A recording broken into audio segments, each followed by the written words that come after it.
బక్ news Kesineni Nani ఒక అప్పుల అప్పారావని అన్నారు బుద్దా వెంకన్న. టికెట్లు ఇప్పిస్తానని చాలా మంది దగ్గర డబ్బులు అప్పుగా తీసుకున్నాడని అన్నారు.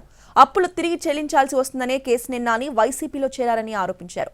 కేసినేని వెంట ఎవరూ లేరని, ఆయనకి టికెట్ వచ్చేది కూడా అనుమానమేనని అన్నారు బుద్దా.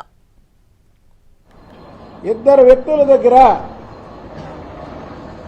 కోట్ల రూపాయలు అప్పుగా తీసుకున్నాడు. అప్పు అంటే కేసినేని నాని అప్పు అంటే గోడ కొట్టిన సున్నమే. ఒకటి గుర్తుపెట్టుకోండి, కేసినేని నాని అప్పు తీసుకోవడం అంటే గోడకే కొడితే సున్నం మళ్ళీ వెనక్కి తీసుకోగలమా? వాడి అప్పుల బాధితులు చూడాలంటే పెద్ద లిస్ట్ ఉంది. రేపు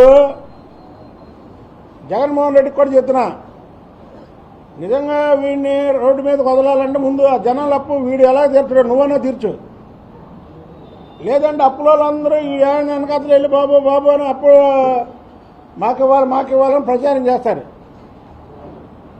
కేసీఆర్ నానితో అన్నా తీర్పిచ్చు, లేదా జగన్మోహన్ రెడ్డి నువ్వన్నా తీర్చి వీళ్ళు అప్పులోళ్ళు.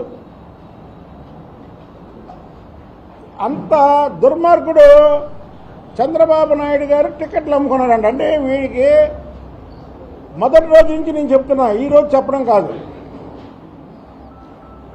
వీడి అవలక్షణాలన్నీ ఎదుటి మనిషి మీద రుద్దే వ్యక్తి వీడి కేసినేని నాని. వీడి ఒక్క మాట